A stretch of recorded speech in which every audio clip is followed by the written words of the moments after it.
Okay, well, good Tuesday morning to you all. Headed out on the Ryker today for a work commute, and there's a change. I've got the MadStad on here. I haven't played with the adjustment very much on it, so I need to figure out kind of height-wise how things are working, but it's a good-looking screen. It's definitely much wider than the BRP screen. And it's longer, you know, depth-wise going down, so it does interfere with the frunk lid, and I'm going to continue calling it a frunk. If you want to get into that, you have to raise the screen all the way up, so it's a little bit of a juggle, and it could interfere with, you know, how you want to have it set. But for me, I don't use that front compartment very often, if ever. I keep all my stuff in my other bags, whether it's my tank bag, which isn't on here today, or the pannier. Besides, anything up there is just banging and bouncing around while you're on the road. So, all right, let's get this show on the road. I ended up working from home this morning on a couple of remote calls. I had intended to be out early toward Stafford and then head to the south part of downtown again, but man, Murphy has just been ruling my universe lately.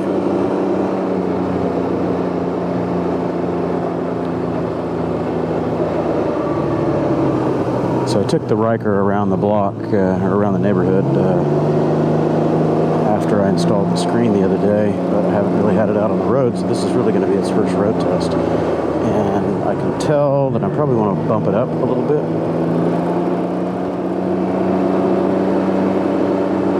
Yeah, I'm feeling the wind right kind of chin bar of the helmet, so I'll make that change real quick before I hit the road here.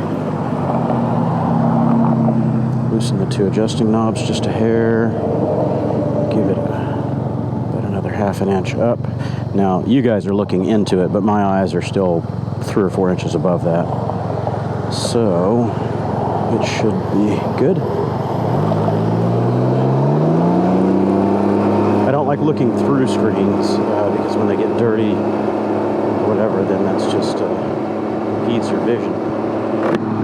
But I usually put them just below my eye line.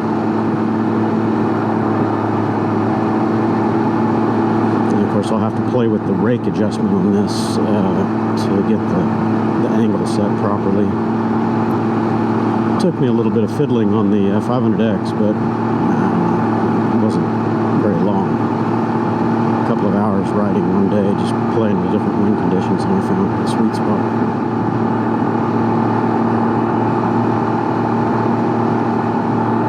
So here's another one of those gawkers that I was mentioning. The guy comes flying up behind me and just parks on my flank to look at the bike. I wish he wouldn't do that. So I need to get some more rider scans. I sent a message or a couple of emails back and forth with the new owner in the UK, and he said, yeah, absolutely, a group order or a group purchase on it, or a bulk purchase, so I can do a group purchase. He's fine with that, and he just doesn't want me to compete on Amazon or eBay, because he's already got a distribution channel for that. So yeah, I don't want to get in anybody's way. My intention was just to get more of those mirrors out here in the U.S. market. It seems like a lot of people have been very interested in that mirror, and I know I certainly like it. And now that I've got a different screen for the Ryker, I want to put another one on here, so it'll mount just right here in this area. And I'll leave the other one on that other screen that I've got, and maybe do a giveaway for that.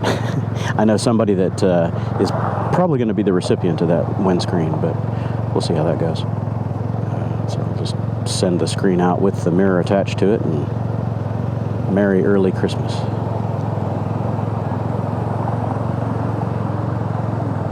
But of course, that all depends on whether I really like this screen versus the factory screen, and I'm sure I will.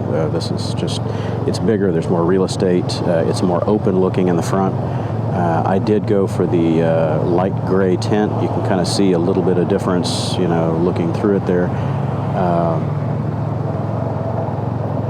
I have a plain clear one on my 500X, but I figured, you know, a light tint would be good on this. So now the real test is going to be to see if the wind noise behind it is different. The buffeting, different versus the OEM screen. Now, I had mentioned and I wanted to put my audio recorder up here somewhere, but I couldn't figure out a good way to get it up here, or even a remote microphone up here, and isolate it from the bike noise. I tried a couple of positions, and there's just too much vibration in this headstock, and I was getting a lot of transferred vibration into the microphone, and it wasn't a good representation of wind noise. All I was getting was chassis and body noise, so that little idea kind of went out the window.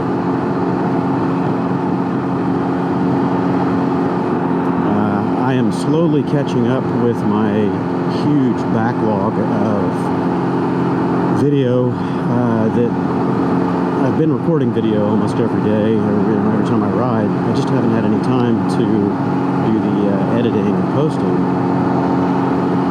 And I didn't just want to throw a bunch of random stuff out there out of order, because anybody that's kind of following along with my vlogs, I'm sure you're getting lost. And okay, no, wait, what day is this? I thought you talked about this already. Wait. So I'm trying to put dates on the titles of the vlogs, at least the intro screens, and also I'm trying to post them somewhat in order, or at least some kind of coherency there.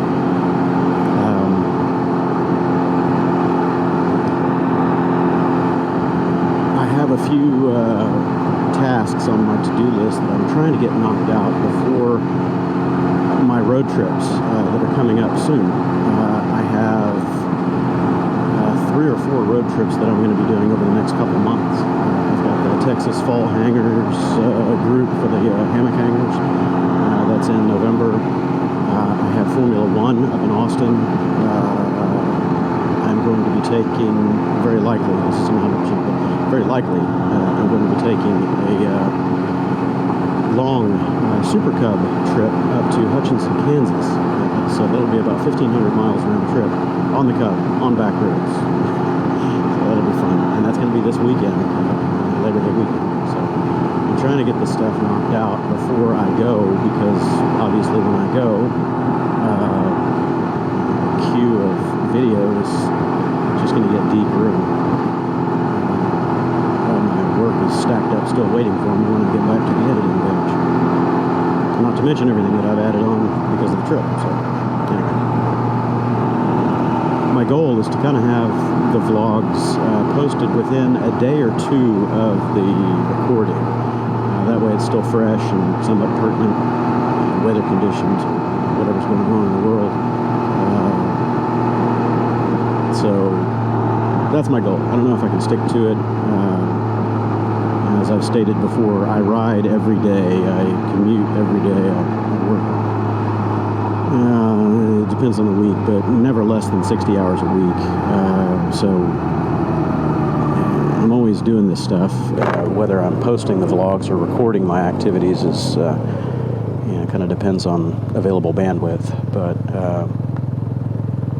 anyway, I guess the point is, the content, in my opinion anyway, has gotten a little stale. It's just repetitive. It's my vlogs and me blathering on like this about what's going on in my day-to-day world and my plans for doing this and plans for doing that.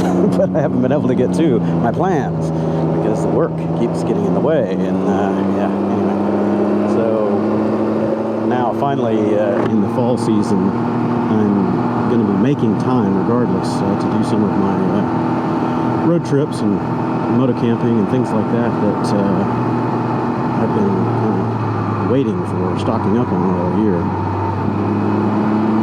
Normally I have a little more opportunity through the middle part of the year, the summer and whatnot, to do more trips than I have been doing this year. I just had a lot of crazy scheduling issues this year that kept me away from my hobby. So that's the plan. I'm trying to get caught up, and there's one gentleman that I'm going to go ahead and call out and mention him by name. Well, not by name, by company. How about that? I told him that I would do some collaboration with him on a product that I really like, and I've recommended for the Ryker and several of my bikes. But I haven't had time to follow up on that promise or that offer. And it's the creator of the helmet hook. He reached out to me after seeing my video and said, "Hey, that's great. How about we try to make a package for the Ryker to where the hook is already drilled out to match the width of the factory bar end mirror, and some O-rings in there to keep it from flopping around. Add a little positive tension." So I said, "Yeah, man, I'll grab my stuff and go grab a box of O-rings and figure out what fits and send it over to you." And that was 3 weeks ago when I was on vacation with my kids in Austin. And since then, time has not gotten any better for me. My wife just got back in town a couple weeks ago, and then we had the kids starting school and my normal 60-hour work week. So I've just been slammed trying to fit everything in. So I'm not ignoring that guy, and I do want to get that project done because I really like it, and I've actually been missing it on here lately since I put these CRGs on here and took the factory bar in there off.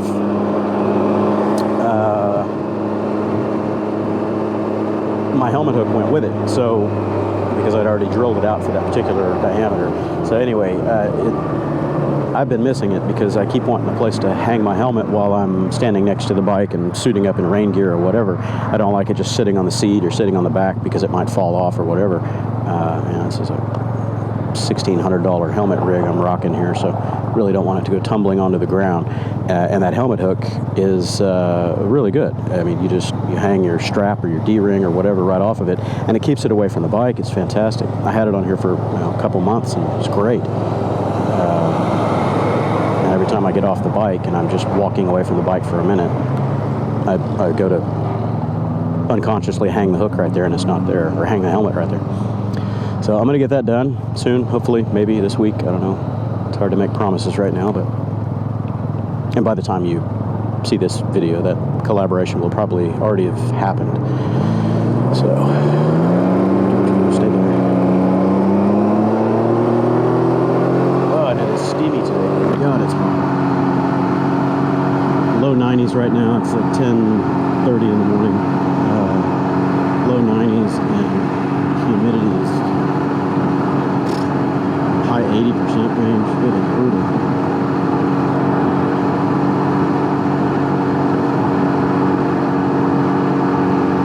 The last couple years, man, I have sweated more in Houston traffic than I did in all the previous years combined, I think. I don't know what the deal is with the weather patterns, but it's hot.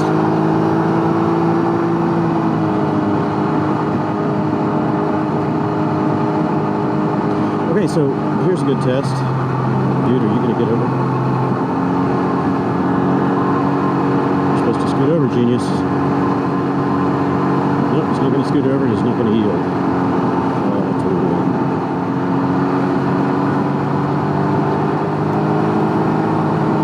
Okay, so anyway, here's a test of the noise level on the highway at 70. I won't know until I get in post on the video editing, but I can tell you from where I'm sitting, the difference in airflow is significant versus the stock screen. Now I think I could probably raise it a little bit more because when I sit up fully, my eyes are still probably 3 inches above the top of the windshield, and that would redirect air a little bit more over me, but I'm not getting the side buffeting that I did with the factory screen. There was always a big pocket of dirty air right here where, that factory screen kind of had that A shape. So this is a much bigger barn door, obviously, and it's redirecting the air pretty well. There is still a little bit of dirty flow right right here is where I'm feeling it, just past the edge of the screen, the spillover, and a lot of it's coming up from right here. Yeah, that's where it's coming up. So we don't have the little winglets like I do on my 500X. So there's quite a bit of flow right here, but there's nothing you can do about that on this bike unless you figured out some kind of big deflectors off of your handguards. As far as the rider pocket here, if I tuck down a little bit, it's pretty quiet right here. It's quiet, it's calm. So I think I need to raise it up just a touch and maybe give it a little bit more vertical rake. I'll tweak it when I get stopped.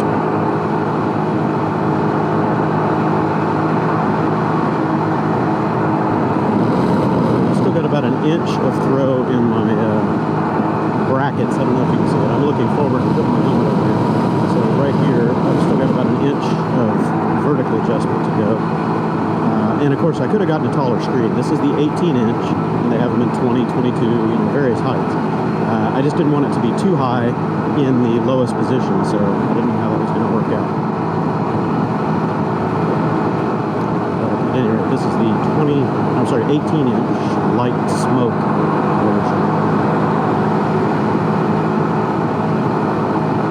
Yeah, I like it already. As far as the wind load and the calmer ride right here, it is much better. Now when I get stopped in a little bit, I'll try to remember. I'm rushing to work here, but when I stop, if I remember, I will pop the screen off. I'll show you the quick detach now that everything's all mounted up. It's pretty slick. You just pull the two little release levers and swing them out of the way and lift the screen right off the spools. Yeah, this will make the Ryker a lot more comfortable for long highway trips, that's for sure. If I could just get my handling and twitchy, darty tail wag nonsense sorted out, this thing would be a great road bike. I should say sport touring bike. I mentioned it more recent posts about this. I think the Ryker's got great potential. I want to like it. I want to recommend it to everybody, but the darty, twitchy nonsense has just got to go. I can't recommend it to anyone, especially inexperienced riders, with as much correction as I always have to put into this thing. I'm sure a new rider, 5 minutes in the saddle on this thing at anything above 50 miles an hour, and they're probably going to be like, whoa, Jesus, I don't want to ride that again. It's just an unsteady, unsure feeling.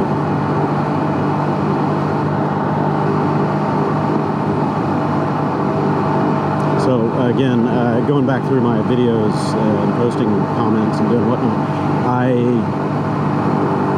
reviewed the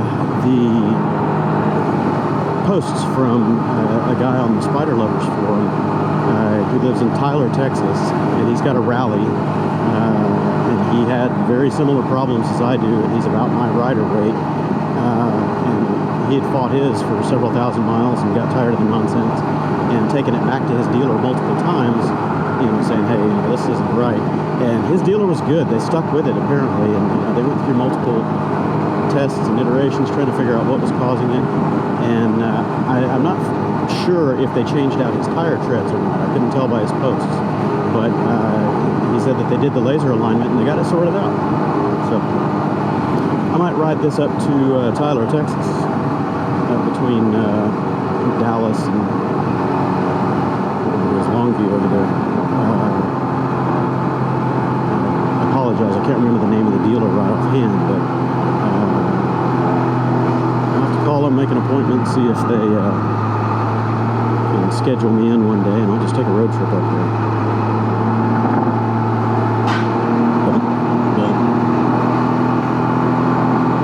So if I could get the alignment sorted on this thing, I'll finish my other couple of projects that I have had in mind that have been on hold because of my discontent. If I could get that done soon, then another road trip that that I didn't mention a minute ago that I will make mention of now is I'm tentatively planning on going back up to Oklahoma City for another meetup and just kind of visit friends up there. Fatty with a Firearm has started a Ryker group up in Oklahoma called Red Dirt Rykers, and I'm an honorary member. I don't live in Oklahoma, but he's invited me as an honorary member to the club. So I'm kind of planning on getting up there around October 15th,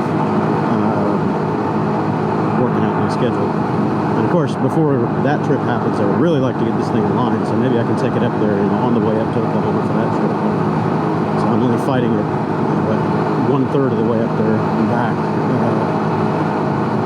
Try to get the alignment sorted on this thing so it's not such a handful of highway speeds. See, just seeing my body position, this rapid shifting and darting around. I'm just barely resting my hand on the throttle just to maintain my upper body English, and it's just constantly rocking, tail wag, pushing me around. And for short stints in town, especially if you're driving fast and aggressive and you're focused on it, it's okay. You can deal with it. I can deal with it. I don't know about you. But for a 10-hour highway trip somewhere, man, that shit gets old, pardon my French. It's tiring. You're always fighting the bike. It's not cool. So just all this non-stop, just constantly getting rocked. And these curves and off cambers, it's really hard to keep it in one lane. It wants to wander around and jump out of the lane. And when you got somebody right next to you, man, that's annoying.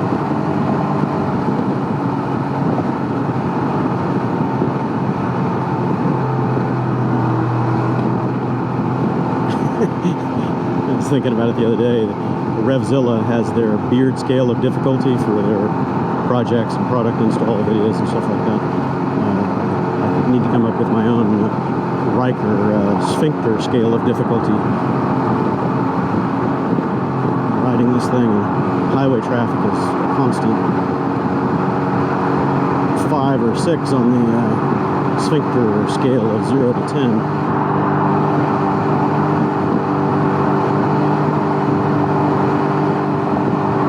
All this darting and pushing and fighting. It's just crazy.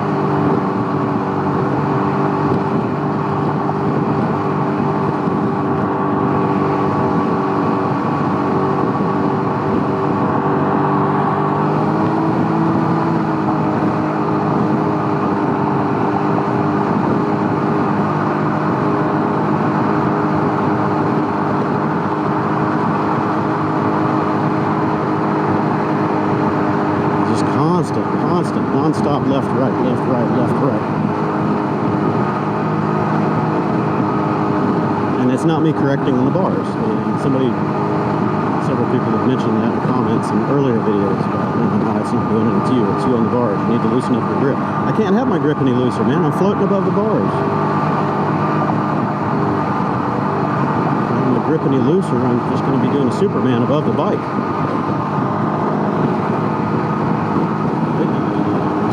Genius.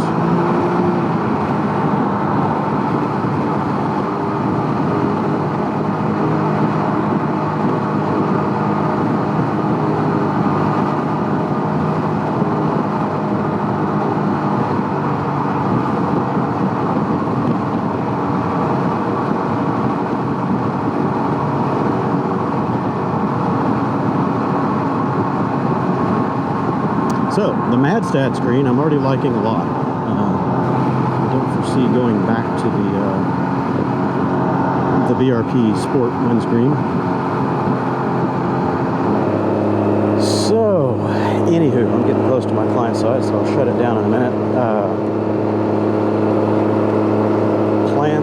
Plans.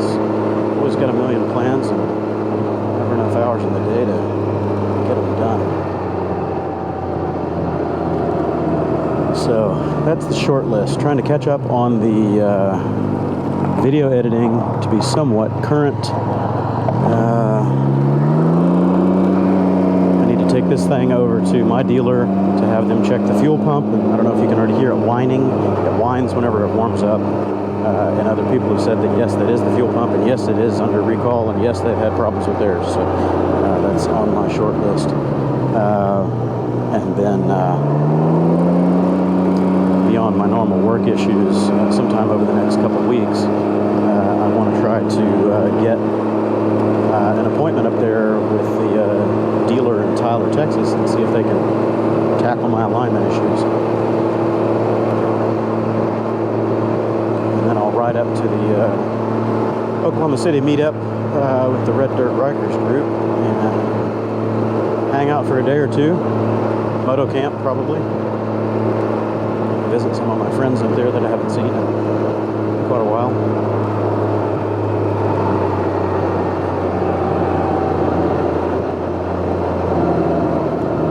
And then the latter part of October, there's going to be a whole bunch of stuff going on in rapid succession. I've got the Formula One in Austin, then the Texas Fall Hangers the week after that, and then Thanksgiving. Yeah, the holidays are right there. And of course, in the middle of that, before I go even to the Fall Hangers thing, is my 19th wedding anniversary. So got to be here for that. And then a week after that is my birthday, so it gets really busy for me toward the end of the year.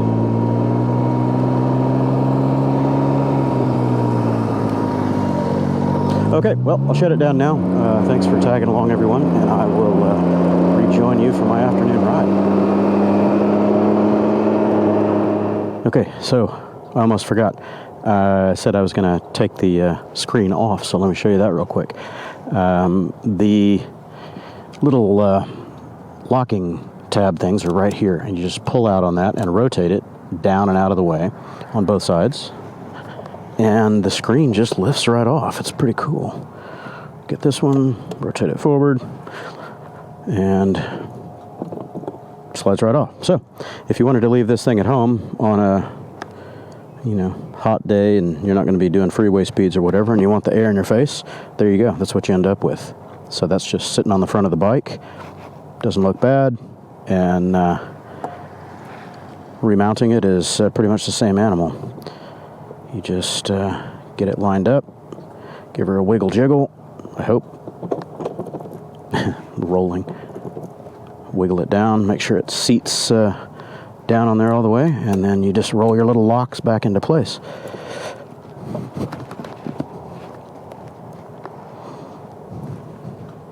Looks like this one's not sitting all the way down.